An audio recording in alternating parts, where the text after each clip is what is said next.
coconut rice recipe చేయడానికి కోసం కుక్కర్లో 2 గ్లాసుల బియ్యం వేసి వాష్ చేసుకొని ఒక టెంకాయ నుండి తీసిన 3 గ్లాసుల కొబ్బరి పాలు,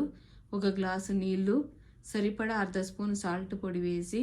మూత పెట్టి 2-3 విజిల్ రాగానే స్టవ్ ఆఫ్ చేసుకొని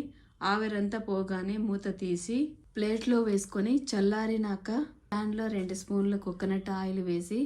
వేడయ్యాక 1 స్పూన్ ఆవాలు, 2-3 స్పూన్లు పల్లీలు వేసి కొద్దిగా వేయించి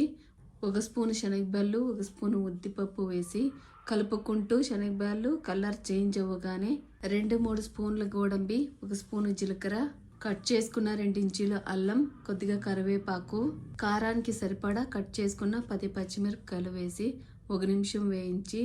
గుప్పెడంత ద్రాక్షి, తురుముకున్న 1 కప్పు పచ్చి కొబ్బరి, అర్ధ స్పూన్ సాల్ట్ పొడి వేసి కలుపుకుంటూ 1 నిమిషం వేయించి చల్లారబెట్టుకున్న రైస్ వేసి అంతా బాగా కలిసేలాగా మిక్స్ చేసుకొని చల్లారినాక దాలంబ్రి వేసి సర్వ్ చేసుకుంటే